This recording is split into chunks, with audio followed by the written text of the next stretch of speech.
ان کو مشرک کہتے ہیں، ان کو کافر کہتے ہیں، ان کی کافر اور مشرک کہہ کر تمام زوار کی توہین کرتے ہیں، لیکن اس کے باوجود بھی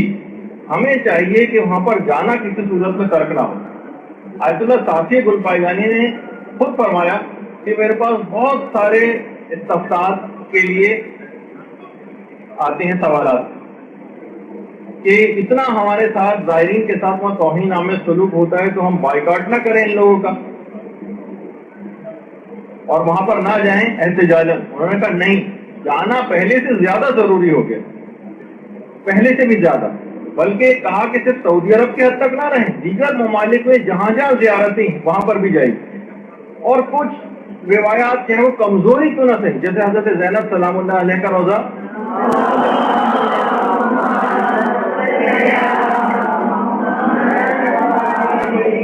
شام میں ہے، وہ تو معتبر اس سے ثابت ہے اور علماء کا نظر یہ ہے، لیکن ایک ان سے منسوب ایک ان کا ایک روزہ مصر میں بھی،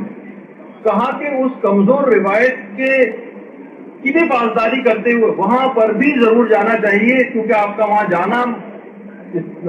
جو ہے اسلام کی ترویج اور تبلیغ اور اپنے مکتب فکر کی ترویج اور تبلیغ کا سبب بنے گا۔ وہاں پہ بھی جانا ترک نہ کریں، وہاں پہ بھی ضرور جائیے۔ تو بہرحال آیت اللہ صافی گلپائگانی ان کی خاص طور پر انہوں نے کہا کہ نہ صرف جانا ضروری بلکہ اب تو پہلے سے بھی زیادہ ضروری ہو گیا۔ اور خود کہتے ہیں کہ جب میں سفر حج پہ جب یہ تشریف لے گئے تھے تو کہنے لگے کہ میں جب وہاں گیا تو اکثر وہاں پر جو مدینے میں جو مختلف افراد ہوتے ہیں اور پولیس والے بھی ہوتے ہیں تو میں اپنے اسلامی اخلاق کا مظاہرہ کرتا تھا، ان کو سلام کرتے گزرتا تھا۔ میری بلڈنگ جس راستے میں جہاں سے میں گزرتا تھا وہاں پر ان لوگوں کی چیک پوسٹ ٹائپ کی پڑتی تھی، سلام کرتا تھا، وہ لوگ جواب دیتے تھے۔ ایک دفعہ انہوں نے متاثر ہوئے مجھے اپنے پاس بٹھا لیا، آیت اللہ صافی گلپائگانی تو کہہ رہے انہیں کے اندر ایک تھا فوجی، وہ جو ہے وہ نجران کا تھا، تو کہنے کہ میں نے اسے پورا واقعہ مباہلہ جو ہے جو نجران کے عیسائیوں کے ساتھ اور قرآنی آیتیں بتائیں تو بہت ہی حیران ہوا۔ کہنے لگے اس سے پہلے میں نے گویا کبھی سنا ہی نہیں ہے۔ پھر کہنے لگے میں روزانہ جب وہاں سے گزرتا تھا تو یہ نوبت آ گئی کہ وہ لوگ مجھے بٹھا کر مختلف چیزوں پر سوال جواب کرنے لگے۔ تو انہوں نے کہا کہ ایک طریقہ کار یہ تھا کہ ذرا پرانا دورہ شاید اتنے حالات نہ رہیں، یا آیت اللہ صافی گلپائگانی جیسی شخصیت بھی ہونی چاہیے۔ اب تو خیر وہ مار مور کے بھگا دیں گے کسی کو، ہماری طرح کا کوئی آدمی ان سے جا کر اس قسم کی بات کرے گا تو، لیکن بہرحال انہوں نے کہا کہ بہت زیادہ ضروری ہو گیا۔ یہی وجہ ہے کہ ہمارے مراجع کرام جیسے آیت اللہ وحید خراسانی یہ بھی جب بقی گئے تھے تو باقاعدہ ہم نے علماء کا بھی وہاں پر اور مراجع کا طریقہ کار دیکھا کہ جنت البقیع میں بھی جو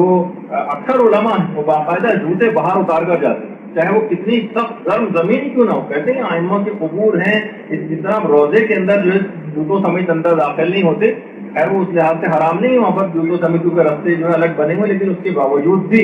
ہم نے دیکھا ہے کہ علماء کو کہ اکثر وہاں پر جو ہے اپنے جوتے وغیرہ اتار کر بقیع کے اندر جو ہے داخل ہوتے ہیں۔ تو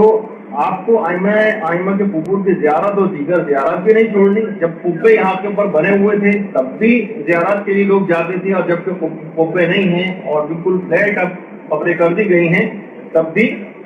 آپ کو جانا ترک نہیں کرنا چاہیے۔ اور علماء نے باقاعدہ اس سلسلے میں جو اس قسم کے وہابی افکار ہیں، خود آفا کستانی کا بھی باقاعدہ جو ہے وہ پورا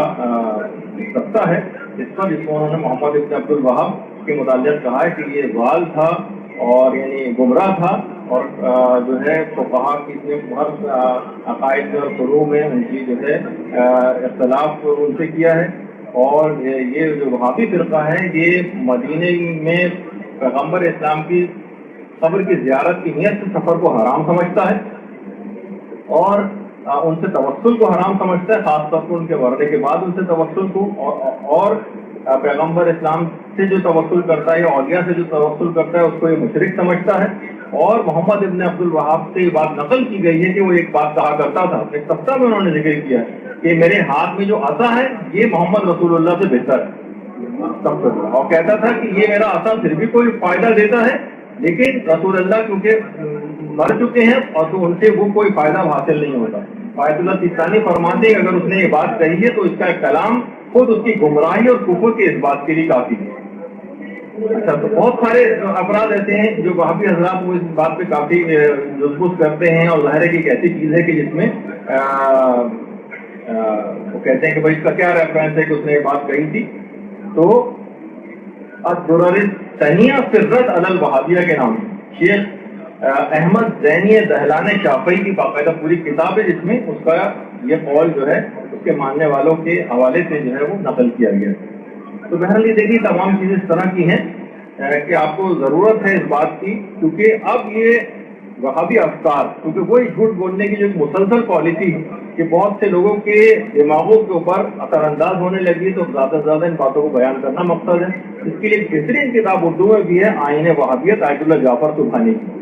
یہ آپ لے کر ضرور پڑھیں. اس کی جو دلائل ہیں، میں نے ابھی جو اکثر دلائل دیے اسی کتاب کے اندر آیت اللہ جعفر سبحانی نے نقل کی.